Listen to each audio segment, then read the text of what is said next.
Hello everyone, आज हम लोग मस्क मॉडल पेपर सॉल्व करने वाले हैं नागरिक शास्त्र कक्षा 12। तो ये हमारे वीडियो का दूसरा पार्ट है। इससे पहले मैंने एक पार्ट करवा दिया है। अगर आपने उसको नहीं देखा तो उसकी लिंक मैं डिस्क्रिप्शन में दे दूंगा, आप लोग जाकर उसको देख लीजिएगा। तो चलिए अपने वीडियो को शुरू करते हैं।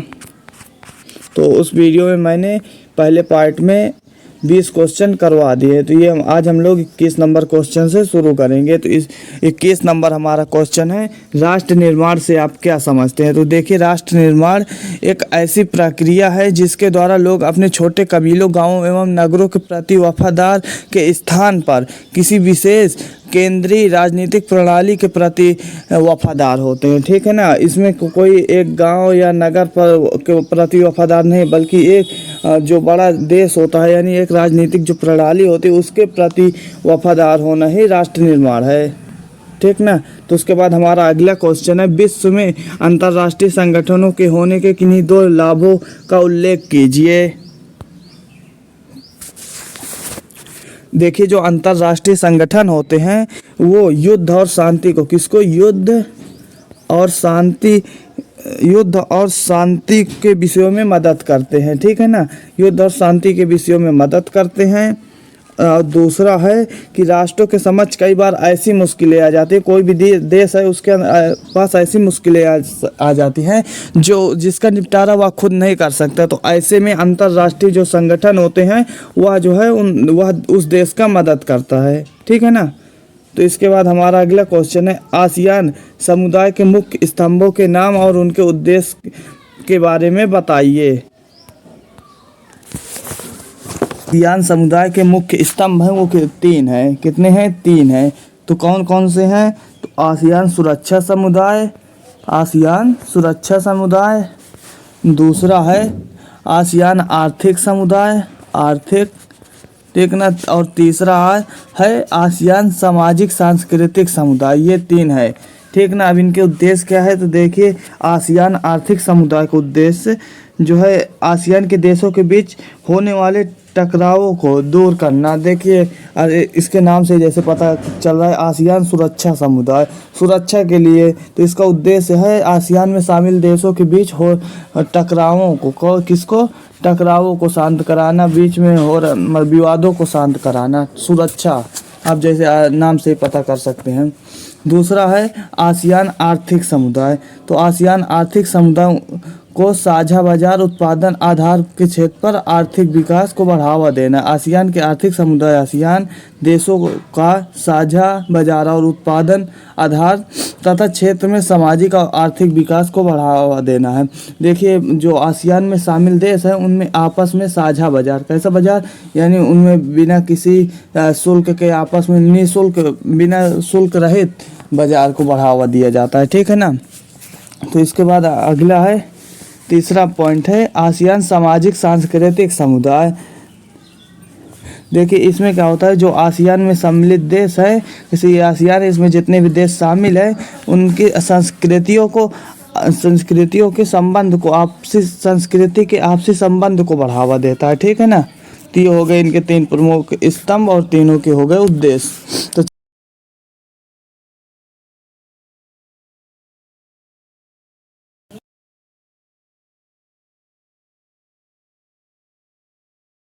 हमारा 24 नंबर क्वेश्चन है, आर्थिक विकास के 2 दोष लिखिए।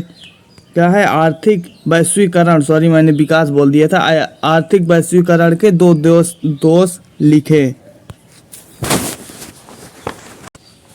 देखिए, जो आर्थिक वैश्वीकरण के दोष है, इसमें क्या होता है, विकासशील देश काफ़ी पिछड़े जा रहे हैं। कैसे? तो देखिए, जो विकसित देश हैं इनके पास तरह तरह के यंत्रों द्वारा हर चीज़ को सस्ती बनाई जाती है। जैसे आज के टाइम पर मान लीजिए चीन, तो भारत में जो सामान महंगा मिल रहा है वो चीन में उससे काफ़ी हद तक सस्ता मिल रहा है। तो क्या होता है, आर्थिक वैश्वीकरण में चीन का सामान भारत में बिकता है, जिससे भारत को काफ़ी घाटा होता है। तो पहला पॉइंट ये रहा। और दूसरा है जो आर्थिक वैश्वीकरण के कारण विश्व में निर्धनता एवं बेरोजगारी बढ़ रही है। देखिए, क्या है, इसमें भी जो विकसित देशों की फैक्ट्री या उद्योग धंधे हैं वो आकर विकासशील देशों में अपने उद्योग धंधों को लगा रहे हैं और यहाँ अपना प्रचार कर रहे हैं, अपने सब प्रोडक्ट को बेच रहे हैं, जिससे मान लीजिए जो विकासशील देश के प्रोडक्ट हैं वो नहीं बिक रहे हैं।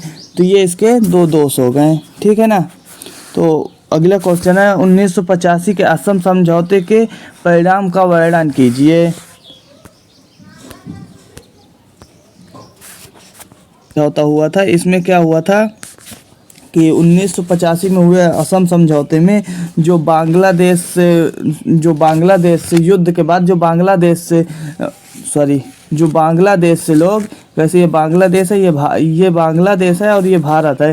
तो जब युद्ध हुआ था तो यहाँ के लोग जो है, ये भारत है, तो यहाँ से भाग भाग कर भारत में बहुत जगह स्थित हो गए थे, वहीं पर रहने लगे थे। तो असम में इसके खिलाफ आंदोलन किया गया था। उसमें यह कहा गया था कि बांग्लादेशियों को पहचान करके उनको उनके देश भेजा जाए, ठीक है ना। फिर दूसरा क्या था को आसू और असम गण संग्राम परिषद ने साथ मिलकर असम गण परिषद नामक क्षेत्रीय राजनीतिक दल बनाया, ठीक है ना। यही दो है मुख्यतः। तो उसके बाद हमारा अगला क्वेश्चन है 1984 से 2004 तक कांग्रेस और भाजपा के चुनावी हार जीत का बदलता परिदृश्य कैसा था।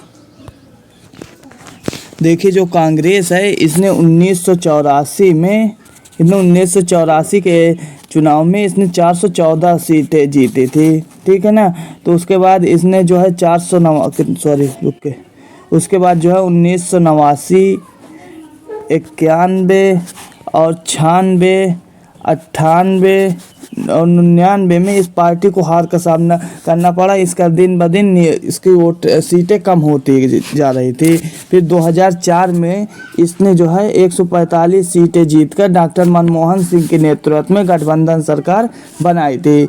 तो इसके बाद जो है भाजपा ने 1984 में केवल 2 सीटें मिली थी। कितने सोचिए, आज जिसकी सरकार पूरे केंद्र पर है उसको उस टाइम पर 1984 में सिर्फ 2 सीटें मिली थी। उसके बाद 1989 में, 91 में, 96 में, 98 में और 99 में चुनाव में इसकी पार्टी बढ़ती गई। जिस प्रकार कांग्रेस का ग्राफ नीचे जा रहा था वैसे भाजपा का ग्राफ ऊपर को जा रहा था, ठीक है ना। और इन्होंने अटल बिहारी वाजपेयी के नेतृत्व में गठबंधन सरकार का 2004 में जो है 1998 से 2004 तक अटल बिहारी वाजपेयी के नेतृत्व में गठबंधन की सरकार बनाई थी। तो परंतु 2004 के चुनाव में इनको टोटल 138 सीट मिली थी। कितनी? 138 सीट 2004 में बीजेपी को मिली थी और 145 सीट कांग्रेस को मिली थी, ठीक है ना। तो ये रहा इसका उत्तर। तो उसके बाद हमारा लघु उत्तरीय प्रश्न दूसरा शुरू होता है। इसमें 27 नंबर क्वेश्चन है, यूरोपीय संघ के गठन का क्या कारण था। यूरोपीय संघ के गठन के कई कारण थे। आर्थिक एकीकरण, अर्थात वस्तु, व्यक्ति और पूंजी का एक देश से दूसरे देश में बिना रोक टोक के आना जाना। जैसे एक देश ये है, एक देश ये है, तो इनकी वस्तु, पूंजी आदि का एक देश से दूसरे देश में आदान प्रदान करना, वो भी बिना शुल्क के, बिना किसी रोक टोक के, ठीक है ना। तो दूसरा इसका एक पॉइंट ये हो गया। दूसरा पॉइंट है सदस्य देशों की कृषि व्यवस्था और उसके उद्योग धंधों का विकास करना। देखिए जो इसके सदस्य देश ऐसे यूरोपीय संघ के, इसमें मान लीजिए कई देश शामिल है। इसमें जो शामिल है उनके यहाँ की कृषि व्यवस्था और उद्योग धंधों को बढ़ाने में मिलकर मदद करना, ठीक है ना। तो तीसरा है इसका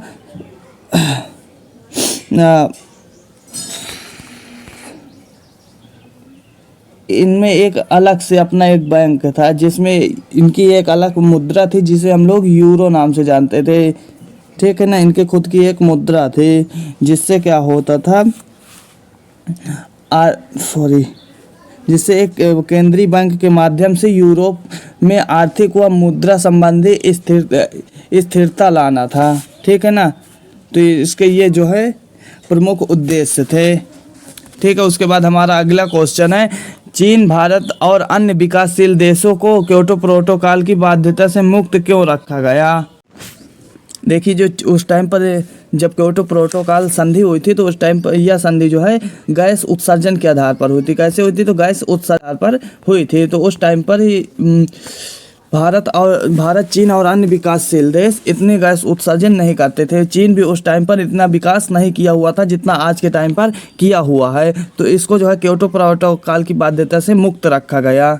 ठीक है ना। यह क्योटो प्रोटोकॉल संधि कब हुई थी? तो 1997 में हुई थी।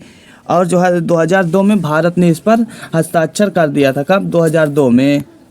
ठीक है ना। तो इसके बाद हमारा अगला क्वेश्चन है, वैश्वीकरण का अर्थ एवं परिभाषा लिखिए। होता है प्रवाह। अब ये प्रवाह कैसा? तो प्रवाह ऐसा प्रवाह जिससे वस्तु पूंजी, संस्कृति आदि का आदान प्रदान होता है, ऐसा प्रवाह। ठीक है ना। तो उसके बाद इसकी जो है परिभाषा, तो देखिए परिभाषा एंथनी गिडेंस के अनुसार वैश्वीकरण से अभिप्राय विश्वव्यापी संबंधों के प्रबलीकरण से है। यह एक ऐसी अवधारणा है जो दूरस्थ प्रदेशों को इस प्रकार जोड़ देती है कि स्थलीय घटनाक्रम का प्रभाव मीलों दूर स्थित प्रदेशों का व्यवस्था एवं घटनाओं पर पड़ता है। अर्थात इनका एंथनी गिडेंस का साफ साफ मतलब है कि वैश्वीकरण के द्वारा एक देश में हो रहे घटना को दूसरे देश में पहुंचाना। ठीक ना। वहाँ पर जो है व्यवस्था में दूर स्थित प्रदेशों को व्यवस्था एवं घटनाओं पर पड़ता है। उसका असर जो है दूर स्थित प्रदेशों पर व्यवस्था एवं घटनाओं पर असर पड़ता है। ठीक है ना। तो इसके बाद हमारा अगला क्वेश्चन है, भारत में क्षेत्रीय असंतुलन के कोई 4 कारण बताइए। क्षेत्रीय असंतुलन है, उसमें कई कारण है। देखिए पहला भौगोलिक में क्या है? देखिए जो पंजाब है, जैसे ये पंजाब है, इसके बगल में है राजस्थान। तो कौन? राजस्थान। तो देखिए पंजाब में बहुत ही उपजाऊ मृदा है, यहाँ पर अच्छी फसल उपजती है, जहाँ पैदा होती है। और राजस्थान में वहीं मरुस्थल है, जिससे वहाँ पर पैदावार बिल्कुल ना के बराबर होती है, अर्थात थोड़ी बहुत होती है।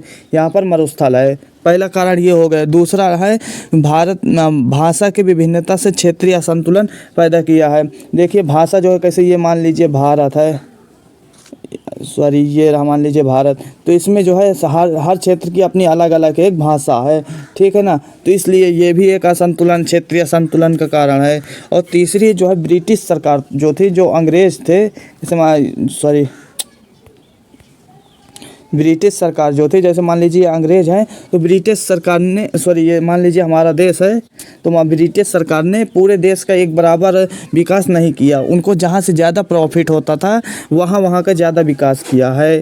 ठीक है ना। तो ये हो गया। और चौथा है क्षेत्रीय असंतुलन की एक महत्वपूर्ण भूमिका नेताओं की भी है। देखिए नेताओं की कैसे मान लीजिए हमारा ये है यूपी। ठीक ना। अब यूपी के मान लीजिए कोई नेता लखनऊ का है। ठीक ना। ये लखनऊ का है, तो वो क्या करेगा? सबसे ज़्यादा विकास कहाँ का करेगा?